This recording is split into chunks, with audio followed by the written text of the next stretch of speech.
अच्छा बेटा, ये एप्लीकेशंस ऑफ थर्मोग्रामेट्रिक एनालिसिस है। ये लेक्चर पहले ही हो चुका है, बट आप लोग कह रहे थे कि याद करना मुश्किल है, तो उसकी स्लाइड्स बना दी हैं, तो इसलिए उनको रिवाइज भी करवा रहा हूँ। तो एप्लीकेशंस ऑफ थर्मोग्रामेट्रिक एनालिसिस है। तो इसमें सबसे पहले बेटा टीजीए की डेफिनेशन लिखनी है। डेफिनेशन मैंने क्या बताई थी कि किसी चीज़ को हम हीट देते हैं, किसी चीज़ को हम टेम्परेचर दे रहे हैं और उसका मास चेंज हो रहा है, वो टीजीए में आता है। अच्छा, टीजीए सिर्फ उन चीज़ों का डाटा देता है जिसमें कोई मास चेंज इंक्लूड हो। ठीक है, मास इवेंट का मतलब है मास चेंज हो। सिर्फ टीजीए उन चीज़ों का डाटा देता है। इसका मकसद है कि मेरे पास कोई सैंपल है, उसको मैं गर्म कर रहा हूँ लेकिन उसका वज़न चेंज नहीं हो रहा, तो इसका मतलब है कि उसके ऊपर टीजीए नहीं लगेगा। टीजीए दो चीज़ों को आइडेंटिफाई कर सकता है। एक तो फिजिकल केमिकल प्रोसेसेस हैं, जैसे कि डिकम्पोजिशन में वज़न कम हो गया या ऑक्सीडेशन में वज़न बढ़ गया है, या फिजिकल प्रोसेसेस है। For example vaporisation. मेरे पास ना कोई लिक्विड है, फॉर एग्जांपल वाटर है, उसको मैंने गर्म किया है, वो वेपर बन के उड़ गया है पानी। तो पानी वेपर बन के उड़ गया है ना, तो वज़न कम हो गया है, वेपराइजेशन। सब्लिमेशन में ना सॉलिड डायरेक्ट गैस बन के उड़ गया है, वज़न कम हो गया है। ठीक है, डिसॉर्प्शन के कहीं से या किसी चीज़ की सरफेस से गैस रिलीज हो जाए तो वो डिसॉर्प्शन, इसमें भी वज़न कम होता है।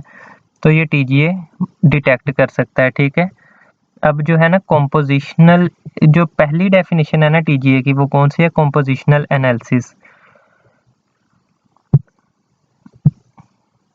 अच्छा, इसकी ना सिंपल सी आप एग्जांपल ले लें कि अगर मैं किसी चीज़ को हीट कर रहा हूँ और 100 डिग्री पे उसका मास कम हुआ है, तो मैं ये अज्यूम कर सकता हूँ कि इसमें वाटर था और वाटर इसका वेपर बन के उड़ गया 100 डिग्री के बाद।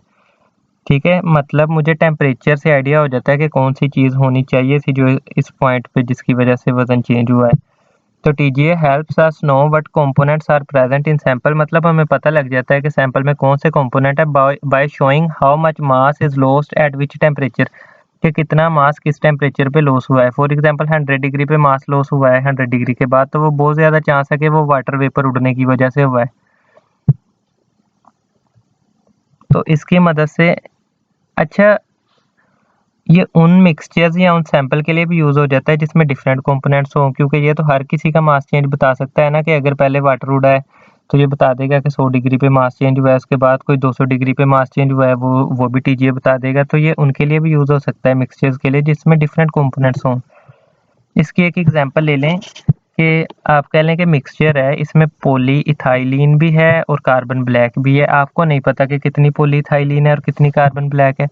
आपने इसको हीट करना शुरू किया है तो तकरीबन 400 डिग्री के अराउंड आके पॉलीइथाइलिन सारी उड़ गई है, तो पीछे क्या बचा? कार्बन ब्लैक बचा है। तो अब आपको पता लग गया कि पॉलीइथाइलिन कितने परसेंट थी? 75%। और कार्बन ब्लैक कितने परसेंट है? 25%। तो ये कह रहे हैं दूसरे एनालिटिकल मेथड से बहुत मुश्किल से पता लगना था कि पॉलीइथाइलिन कितने परसेंट है और कार्बन ब्लैक कितने परसेंट है। मतलब हमें कॉम्पोजिशन पता लग गई है कि कौन सी चीज़ कितने परसेंट है। दूसरी चीज़ पॉलीमर डिकम्पोजिशन स्टडीज़। इसमें लिखा हुआ है कि हर पॉलीमर की कोई ना कोई कैरेक्टरिस्टिक डिकम्पोजिशन पैटर्न होता है। फॉर एग्जांपल मेरे पास पीवीसी है ना, तो इधर देखिए ये पॉइंटर नज़र आ रहा है, वो इस तरह आएगा, इस तरह। तो मुझे पता लग जाएगा कि मेरे पास पीवीसी है। अगर मेरा कोई पॉलीमर है उसका डिकम्पोजिशन पैटर्न कुछ इस तरह आ रहा है, तो वो LDPE होगा, क्या? Low density polyethylene. मतलब अगर कोई पॉलीमर है उसका डिकम्पोजिशन पैटर्न इस तरह आ रहा है, जैसे ये पॉइंटर जा रहा है, तो मुझे पता लग जाएगा कि वो PI है, एरोमेटिक है। समझ आ रही है बात की? कि डिकम्पोजिशन पैटर्न देख के मुझे पता लग जाएगा मेरा पॉलीमर कौन सा है। इसके बाद है study of thermal stability and reaction mechanism. ये गौर करें ना, ये बता रहा है कि थर्मल के कितने टेम्परेचर तक ये कंपाउंड स्टेबल है, कि CaC2O4.H2O 100 डिग्री तक वो कह रहे हैं स्टेबल है। 100 के बाद थोड़ा सा आगे जाता है तो इसका वाटर निकल जाता है। गौर करें, पानी इसमें से वेपराइज हो रहा है ये वाले कर्व में। अब ये जो है ना, ये अब ये बगैर वाटर के है, गौर कर लें। अच्छा, अब इसमें से ना CO निकल रही है। ठीक है, ये कर्व में CO निकल रही है तो पीछे क्या बना? CaCO3। अब ये जो कर्व है ना, इसमें CO2 निकल रही है तो पीछे क्या बचा? CaO। अच्छा, एक चीज़ नोटिस कर लें कि ये एग्जाम्पल को याद करने की ज़रूरत नहीं है, इसको अपने लफ्ज़ों में लिखना है। मैं एग्जांपल देता हूँ। आप कहें इसका नाम याद कर लें या इसको ऐसे याद कर लें, the thermal decomposition of calcium oxalate monohydrate include. सबसे पहले क्या हुआ है मुझे बताएं? Loss of water. सबसे पहले ये कर्व का आप बताएंगे, include loss of water, then loss of carbon monoxide.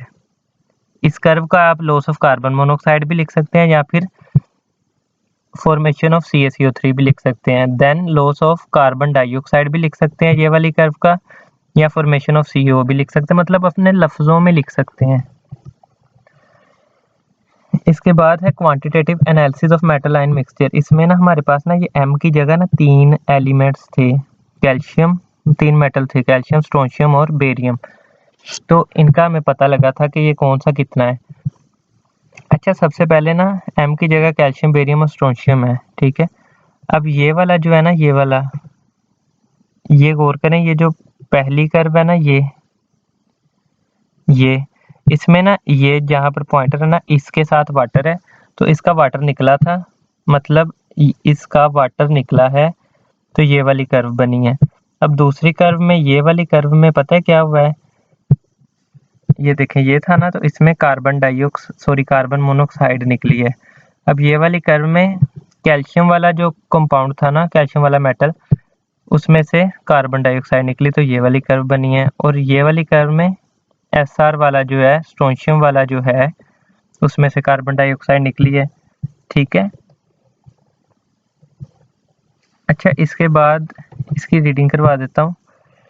TGA allow for stepwise analysis of metal ion mixture by observing the decomposition of their salts. A mixture of calcium, strontium, barium ion is first precipitated. बेटा इसमें ना उन्होंने अपने ही लफ्जों में लिखा है कि आप कह सकते हैं कि in first it loses water, then in second, ये पीक कह लें, पीक नहीं कहेंगे, मेरे माइंड से निकल गया, इन सेकंड स्टेप कह लें कि carbon monoxide loses, and in third step carbon dioxide loses, ठीक है। तो इस तरह अपने लफ्जों में इसको लिख लें, आसान हो जाएगा। अच्छा, ये जो डेरिवेटिव थर्मोग्राविमेट्री है ना, इस पे पहले तो आपको ये पता लगा, ये कर्व देख रहे हैं, इसमें आपको ये पता है कि इसमें से ये वाला वाटर निकला है ये कर्व में, लेकिन आपको ये नहीं पता कि सेम टेम्परेचर पे तीनों M में से निकला है। M का मतलब है कैल्शियम, स्ट्रोंशियम, बेरियम के सेम टेम्परेचर पे तीनों से निकला है या डिफरेंट पे। तो अब इससे ये पता लगा है कि पहले जो वाटर वेपराइज हुआ है ना, वो 140 डिग्री पे हुआ है, देन दूसरे में से 180 पे और तीसरे में 205 डिग्री से, ठीक है। ये बेसिकली अब हम लिख सकते हैं derivative thermogravimetric is the rate of weight loss versus temperature, इतनी बात भी लिख सकते हैं इसमें, ठीक है। और ये एग्जांपल लिखनी है तो लिख सकते हैं, वरना थोड़ी सी ये बना दें, जस्ट सिर्फ इतनी बार लिख लें, इन हाइड्रेटेड मेटल ऑक्सलेट DTG में reveal that different hydrate loss water at different temperature, बस। अच्छा, मॉइस्चर कंटेंट डिटर्मिनेशन, आपको इतना तो पता है कि TGA जो है ये वाटर को बड़ी अच्छी तरह डिटेक्ट कर सकता है। आई मीन टू से कि किसी चीज़ में 0.5% भी वाटर हो ना, तो इससे पता लग सकता है कि किसी चीज़ में 0.5% वाटर है। तो ये बहुत स्मॉल अमाउंट ऑफ मॉइस्चर भी डिटेक्ट कर सकता है एक सैंपल में, ठीक है। तो ये इंडस्ट्री में या फार्मास्यूटिकल या फूड या पॉलीमर में यूज़ होता है। फार्मास्यूटिकल में तो बहुत हाई एक्यूरेसी चाहिए होती है। तो कंक्लूजन याद करने की ज़रूरत नहीं है, ठीक है। अगर ऊपर कुछ समझ लगी है तो अपने लफ्ज़ों में लिखते हैं कि इधर इधर यूज़ होता है। कंक्लूजन में ना बेसिकली आप ये पांचों के नाम भी लिख सकते हैं कि ये इन चीज़ों में TGA यूज़ होता है, ठीक है। अब ख़त्म नहीं हुआ, क्विक रिवीजन है। कंपोजिशनल एनालिसिस क्या है? हर कंपोनेंट किसी खास टेम्परेचर पे वज़न कम करता है अपना, और पता लग जाता है कि इस चीज़ में ये कंपोनेंट है। पॉलीमर डिकम्पोजिशन स्टडी, हर पॉलीमर का कुछ ना कुछ कैरेक्टरिस्टिक थर्मोग्राम होता है, उसको देख के हमारे सैंपल का थर्मोग्राम कैरेक्टरिस्टिक थर्मोग्राम से मैच करके हमें पता लग जाता है पॉलीमर कौन सा है। अच्छा, प्योर कंपाउंड की थर्मल स्टेबिलिटी, हमें पता लग जाता है कि कितने टेम्परेचर तक ये कंपाउंड स्टेबल है। और इसके बाद है quantitative analysis of metal ion mixture, तो इससे पता लगता है कि कितना मेटल आयन प्रेजेंट है हर एक। Derivative thermogram mass rate of mass loss बताता है ये। मॉइस्चर